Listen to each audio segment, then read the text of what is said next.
Bien. No me pongo de acuerdo con los que cortan la grabación. Bien. Entonces, cuando lo ponemos en un medio básico, ¿qué es lo que sucede?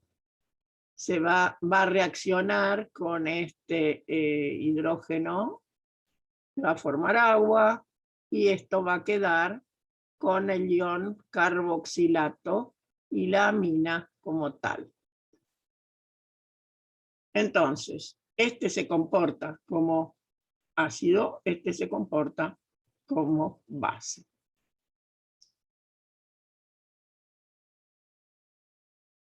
Lo tienen acá. Entonces, el grupo amina protonado reacciona como ácido y el grupo carboxilato como base. Eso quiere decir que podemos hacer una neutralización. Podemos hacer una neutralización. ¿Y cómo se hace una neutralización de un aminoácido? Eso depende de dónde partimos. Si partimos de la forma más protonada, es decir, de esta forma, que es la que vamos a escribir siempre a la izquierda, y de ahí nos vamos a desplazar hacia la forma menos protonada, es decir, vamos a ir sacando protones. Entonces, veamos dónde lo tenemos.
Seguro.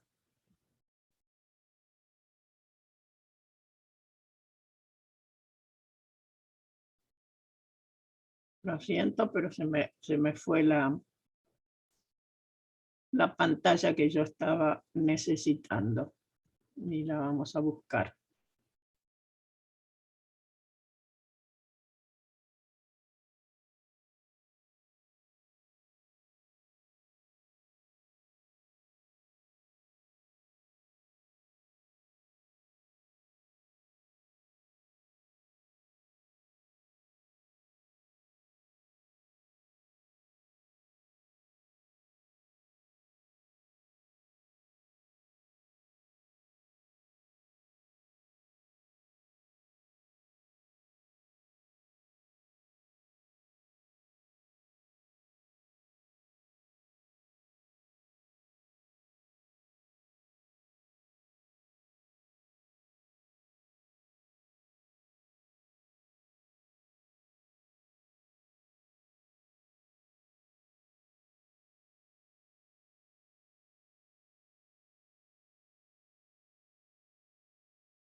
Bueno, hemos vuelto. Entonces, esto es una curva de neutralización. Quiere decir que es lo que podemos hacer en un laboratorio a partir de una bureta que tenga el neutralizante que corresponde. Y acá vamos a ver cuál es lo que nosotros vamos a agregar. Es hidróxido de sodio. Y sí, es lógico, porque si nosotros partimos de la forma más protonada, lo que vamos a hacer es ir retirando protones. ¿Y con qué se retiran los protones? Con oxidrilos. Se forma agua y se va el protón. Entonces, aquí tenemos punto A, que es acá, donde empezamos. Y vamos agregando hidróxido de sodio. Cuando hemos agregado medio equivalente de hidróxido de sodio, entonces estamos en un punto que ¿qué es lo que pasó? ¿Qué hemos retirado? Un hidrógeno que es el del ion carboxilato. Por lo tanto, nos va a quedar, ¿qué cosa? La parte básica protonada. Se va este protón. Es decir, que nos queda esto, que es lo que vemos como B. O sea, al haber agregado un equivalente de hidróxido de sodio, hemos llegado al punto isoeléctrico. ¿Por qué? Porque tenemos la carga negativa y la carga positiva simultáneamente. Bien. ¿Qué pasa si seguimos agregando hidróxido de sodio? Vamos a llegar al otro extremo. Es decir, vamos a terminar por sacar también el protón que estaba sobre el nitrógeno. Y estamos en el punto C. Es decir, que ha quedado solamente con el ion carboxilato. O sea, en este caso es el ion positivo, en este caso es el ion negativo, y en el medio tenemos el ion dipolar o Switterion. Entonces, punto isoeléctrico, PI, es donde está el ion dipolar. Eso es para un aminoácido que solo tiene un grupo carboxilo y un grupo amina, es decir, que es monoamina monocarboxilo. Y donde teníamos el punto isoeléctrico alrededor de 6.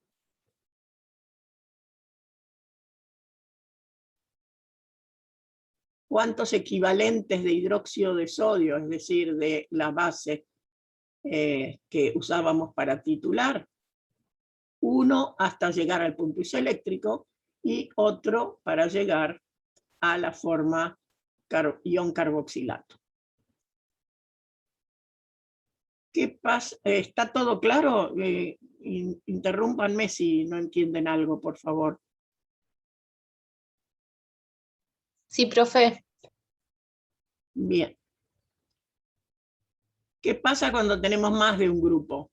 Entonces, ya vamos a tener varios diferentes estados. Y también vamos a ir agregando de a poco el hidróxido de sodio. Fíjense, empezamos con todo protonado. Nuevamente, todo protonado. ¿Cuál es el que primero se va? Veamos. El primero que se va es el protón del carboxilo. Entonces nos queda ion carboxilato, pero acá tenemos todavía un carboxilo protonado. Y acá tenemos el grupo amina protonado. O sea, ¿hemos llegado al punto isoeléctrico? Como en el caso de arriba. No. ¿Por qué? Porque todavía tenemos, es decir, tenemos esto, sí, perfecto, pero acá todavía tenemos un carboxilo. ¿Ese es el punto isoeléctrico? A ver, ¿qué les parece a ustedes? Tiene dos cargas, una positiva, una negativa. La otra no es carga, es el carboxilo protonado. Entonces, si solamente tiene una carga positiva y una negativa, ¿estamos en el punto isoeléctrico? Sí, estamos en el ion dipolar. ¿Se entiende eso? O sea, esta parte es igual a la de la curva de arriba. Ahora bien, si nosotros seguimos, acá habíamos agregado 1 y estamos en el punto isoeléctrico. ¿Ven? Que acá está punto isoeléctrico. Si seguimos agregando, ¿qué es lo que va a pasar? Se va a desprotonar el segundo carboxilo. Pero entonces, ¿cuántas cargas negativas tenemos? 2 negativas y una positiva. ¿Qué significa eso?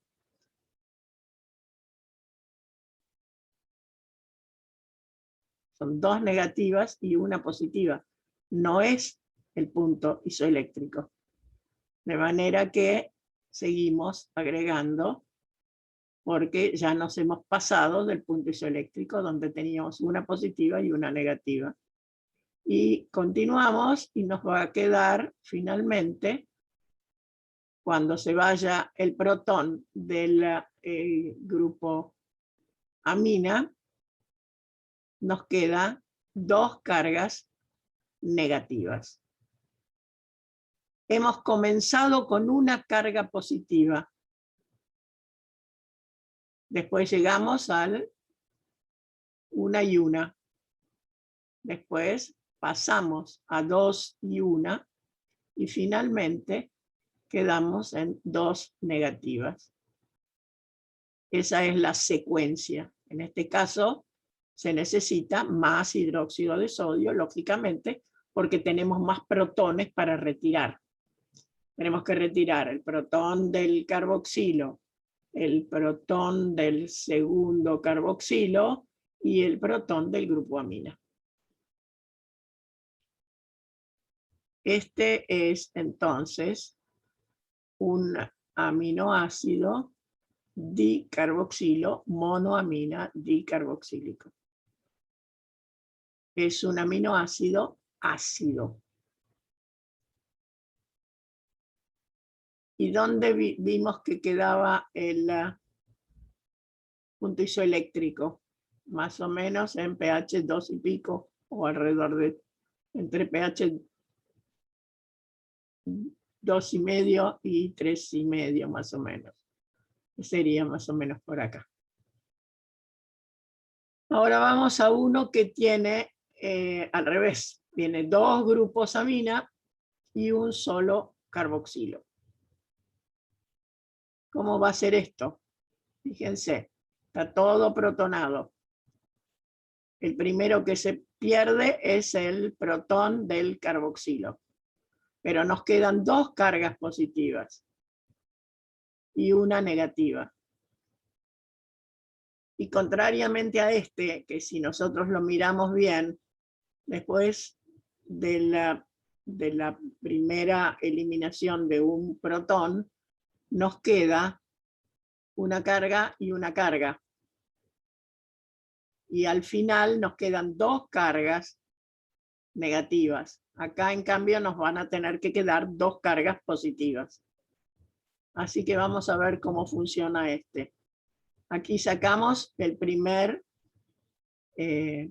protón, que es el del carboxilo. Nos quedan las 2 cargas positivas de los grupos amina. Seguimos y se va la carga positiva del grupo alfa amino. Y entonces sí que nos queda, ¿qué cosa? Un ion dipolar, porque tiene solo dos cargas, una positiva y una negativa. Fíjense dónde está ahora el punto isoeléctrico. Alrededor de 9. Y finalmente, cuando se elimina el otro grupo, el protón del otro grupo nitrogenado, nos queda solamente una carga negativa. Y estamos acá. Por supuesto que estos son todos equilibrios. Y los equilibrios, recuerden que en el caso de los ácidos y las bases, lo que teníamos eran los pK, ¿se acuerdan? Y realmente eso lo tienen que repasar de química. No sé si en química general lo han visto, pero por lo menos en analítica seguro que sí. Bien. ¿Alguna pregunta sobre esto? No, profe. Ok.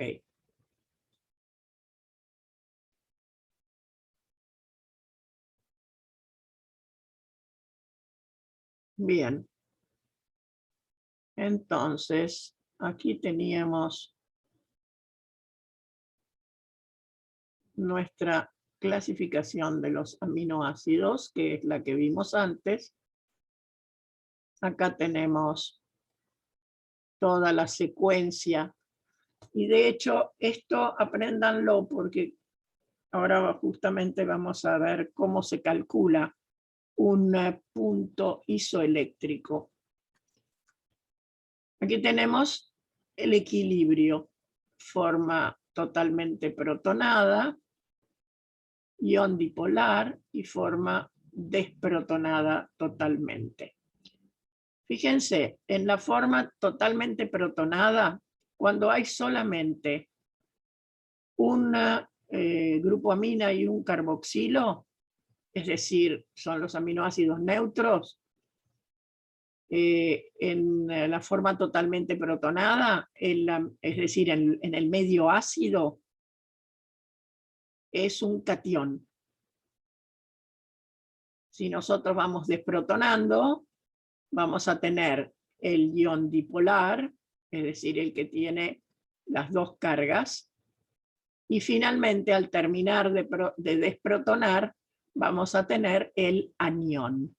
O sea que vamos pasando desde un catión en la forma totalmente protonada a un anión en la forma totalmente desprotonada. Es decir, entre el medio ácido y el medio básico. Y en el medio neutro tenemos el ion bipolar. Medio aproximadamente neutro, porque dijimos que el punto isoeléctrico está alrededor de 6. Pero ¿cómo hacemos? En cada uno de estos equilibrios tenemos un pK. El pK para el primer equilibrio es 2.3. El pK para el segundo equilibrio es 9.7. Y nuestro punto isoeléctrico está, no, creí que estaba el cálculo acá. ¿Está en dónde? Si nosotros sumamos estos dos, pK1 más pK2, y lo dividimos por 2, a ver, 2,3, es decir, que vamos a pasar a 10, 12. Lo dividimos por 2 y ¿qué nos queda? El punto isoeléctrico en pH 6. Esa es la forma de calcular el punto isoeléctrico para un aminoácido, para cualquiera.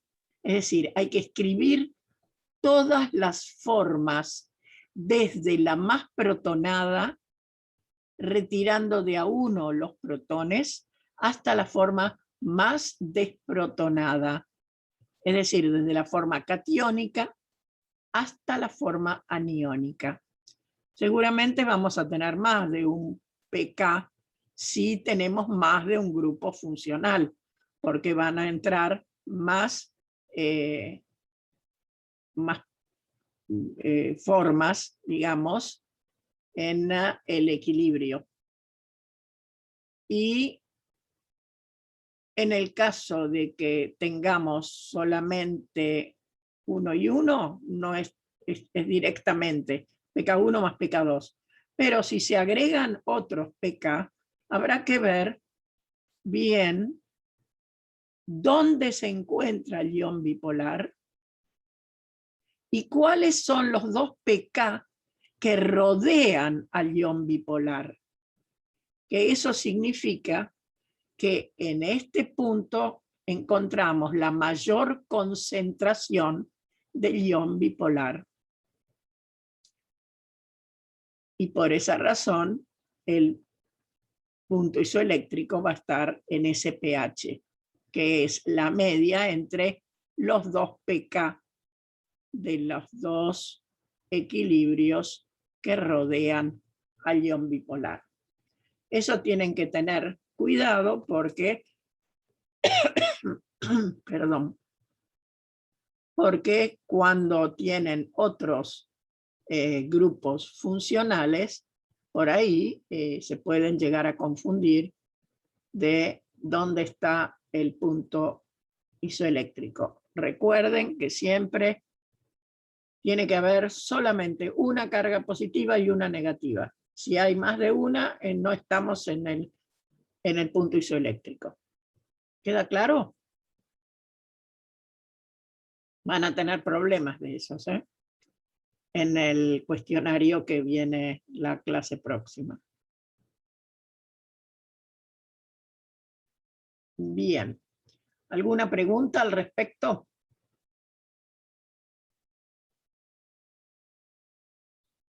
Muy bien. Los aminoácidos se pueden sintetizar y tenemos diferentes síntesis. La más simple es esta síntesis de Strecker a partir de aldehídos. Tenemos el aldehído, tenemos una mezcla que es cianuro de potasio y cloruro de amonio, que esto significa que simultáneamente tenemos el ácido cianhídrico que se va a adicionar en este doble enlace, y entonces al adicionarse el ácido cianhídrico al doble enlace, tenemos esto. Y luego, atención, ese oxidrilo se intercambia por el grupo amina. Y entonces acá se hidroliza el nitrilo y nos queda el carboxilo. Esta es entonces la secuencia utilizando un aldehído adecuado al aminoácido que queremos obtener. Fíjense que lo importante es saber qué R necesitamos en el aldehído. Lo demás es siempre lo mismo y la reacción es siempre la misma y se obtiene el aminoácido correspondiente. Y creo que acá tenemos un ejemplo. Fíjense, tenemos el fenilacetaldehído. Acá tenemos el aldehído y aquí tenemos un carbono más porque es acetaldehído y el grupo, el fenilo unido. Entonces, ¿qué tenemos? El cianuro de potasio, cloruro de amonio, medio acuoso, se forma primero, se adiciona al carbonilo y nos queda después el grupo amina en lugar del oxidrilo. Y eso, esto se hidroliza naturalmente y nos da directamente el carboxilo. Esa es la fenilalanina. Ahora bien, normalmente cuando se hacen estas síntesis lo que se obtiene es una mezcla de los dos isómeros, de los dos enantiómeros. Ven que dice RS-fenilalanina. De manera que hay que, por supuesto, si lo que queremos es solamente el natural, que es el L-amino, la L-fenilalanina, entonces tenemos que hacer seguramente una cromatografía y se pueden separar. Bien, hay algunas otras variantes para la obtención. Son síntesis que seguramente ustedes conocen de química orgánica, la síntesis malónica con el malonato de dietilo, y ahí tenemos entonces toda la secuencia para la obtención del aminoácido. Busquen ustedes en química orgánica si es que han visto esta clase de síntesis.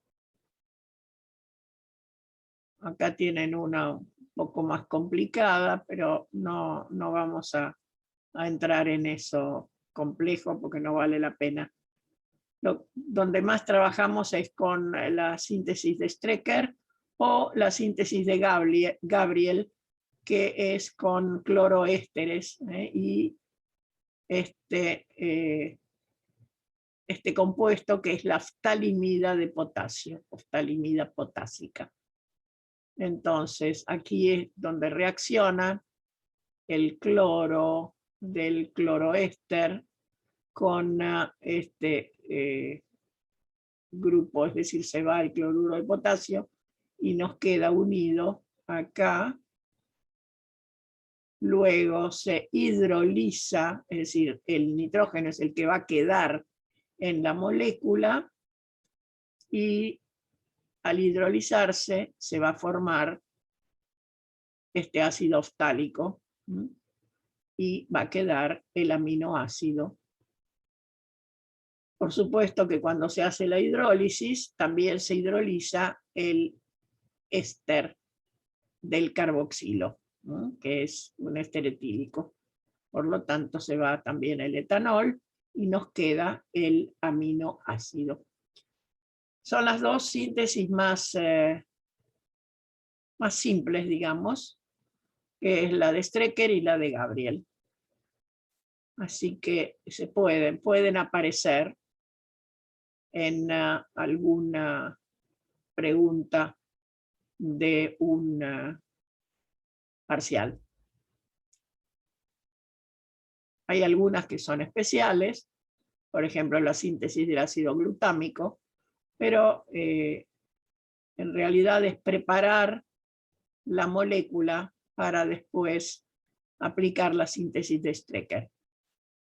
Directamente no la vamos a tomar en cuenta, la síntesis específica. Vamos a tomar solamente las más simples, que son las de Strecker y la de Gabriel. Aquí tenemos también una especial para la lisina, pero es nada más que para que ustedes sepan que existen más complicadas. Bien.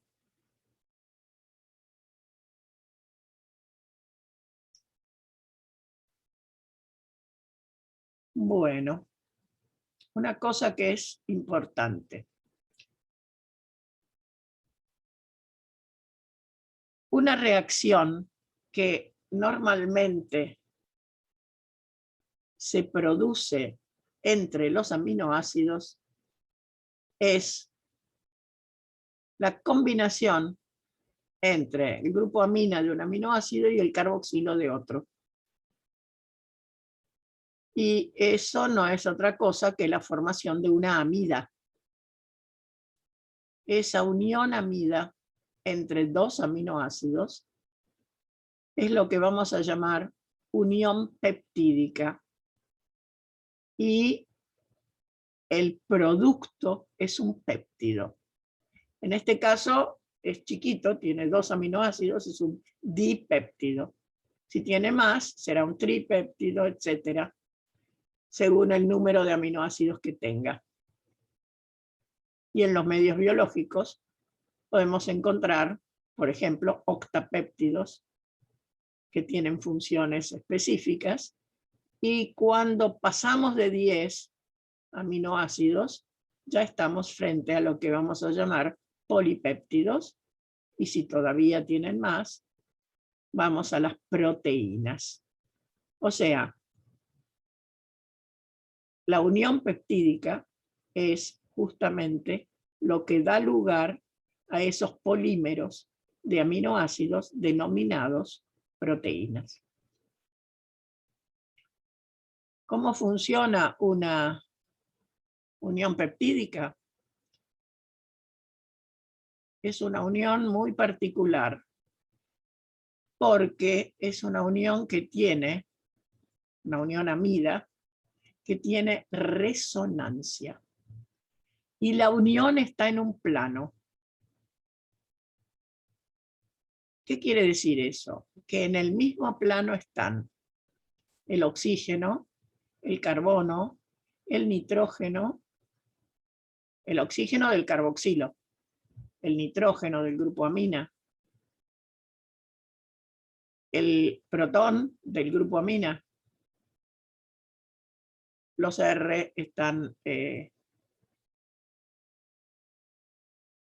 pero fíjense que lo más importante es hidrógeno, nitrógeno, carbono y oxígeno.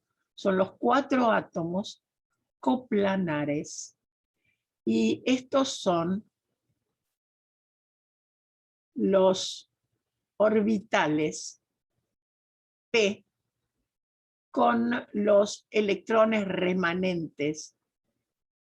Fíjense, el oxígeno tiene 2 pares no compartidos. Acá tenemos la unión. Esto significa que acá tendríamos la posibilidad de un doble enlace, carbono-oxígeno, o sea, entre estos 2 orbitales. Pero también tenemos la posibilidad del doble enlace entre el carbono y el nitrógeno, que sería acá, entre estos 2 orbitales. Por eso lo que se forma es un orbital que abarca oxígeno, carbono y nitrógeno. Y tiene varios electrones, de manera tal que su estabilidad es mayor. Cuantos más núcleos se abarcan, mayor es la estabilidad de la unión. O sea, en la unión peptídica tenemos la posibilidad de resonancia de la unión entre el carbono-oxígeno y carbono-nitrógeno. Doble enlace acá, o se desplaza el doble enlace y va al oxígeno. Eso hace que sea mucho más estable como unión, y eso permite que las proteínas sean justamente polímeros de gran estabilidad. Bien, entonces, la unión peptídica tiene coplanariedad y resonancia. Es una amida y los orbitales se superponen del oxígeno, carbono y nitrógeno de manera tal que abarcan los 3 elementos, los 3 átomos. Y eso hace que haya resonancia y ese doble enlace pueda desplazarse entre carbono-oxígeno y carbono-nitrógeno. Bien.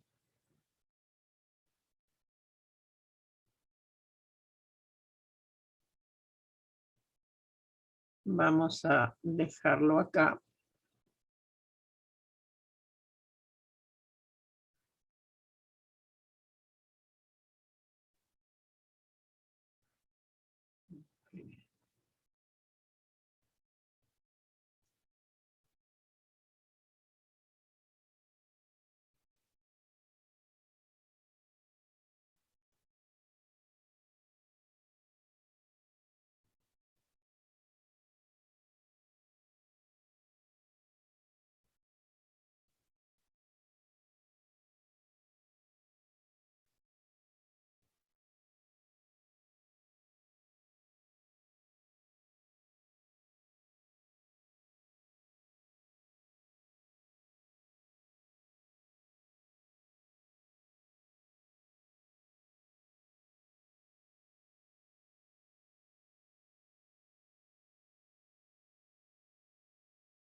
Bueno, vamos a repasar un poquito todo lo que hemos estado diciendo, así después enganchamos con péptidos. Ustedes tienen un apunte, que es este que les estoy mostrando, donde tenemos todo lo que más o menos hemos dicho. Recuerden que el carbono alfa es un carbono quiral, excepto en el más pequeño de los aminoácidos, que los naturales son L-aminoácidos. Entonces, el carbono quiral es el carbono alfa, al cual están unidos los dos grupos funcionales, el R y un hidrógeno. Y los enantiómeros son el L y el D, pero los naturales, repito, son los L.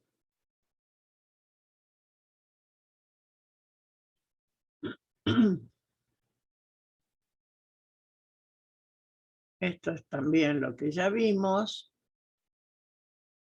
con los grupos según como sea el R, polar, no polar, ácido básico.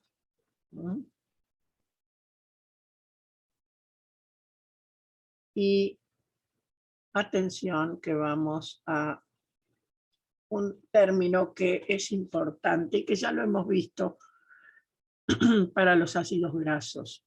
Todo aquello que el organismo humano